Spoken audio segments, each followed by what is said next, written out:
সুপ্রিয় ভিউয়ার্স, আমি এখন গহীন সুন্দরবন সেকেরটেক দাকবে একেবারে সুন্দরবনের মাঝখানে অবস্থান করছি এবং আমি একটু আপনাদেরকে পুরো সুন্দরবনের ভিউটা দেখানোর চেষ্টা করছি।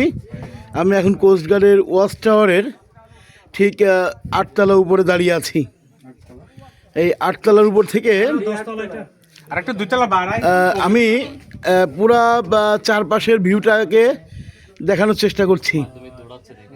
এটা হচ্ছে আপনার, এটাকে বলে ইকো ট্যুরিজম। এখানে ট্যুরিস্টরা আসেন এবং প্রশাসনের পাশ নিয়ে আসতে হয়। আমি চারপাশের ভিউটাকে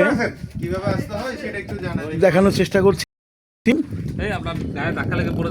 আমরা এখন যেটা দেখতে পাচ্ছি এটা হচ্ছে আপনার ওই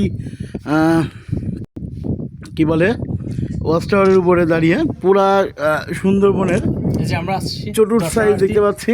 এখানে দর্শনার্থী আছে, আমাদের কাছের কিছু ভাই বিরাদার আছেন যারা উপজেলা প্রশাসন এবং ব্যাংক কর্মকর্তা রয়েছেন আমাদের মাঝে।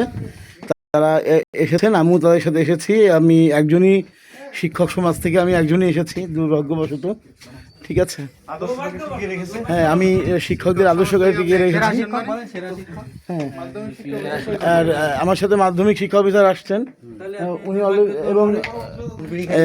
এবং তারা আছেন যে আমাদের কমার্স ব্যাংক ম্যানেজার ভাই, কমার্স ব্যাংকের সব তার অ্যাসোসিয়েট নিয়ে আসছেন। এই যে রেজওয়ান হোসেন জুনিয়র, তারপরে ওহিদ ভাই আনসার বিডিবি কর্মকর্তা, তারেক ভাই এলজিডি কর্মকর্তা। তো মোটামুটি আজকের দিনটা আমার কাছে আমি খুব আবেগে আপ্লুত, আমি খুব অনুরোধিত হচ্ছি এই সুন্দরবন, গহীন সুন্দরবনের মাঝখানে এসে।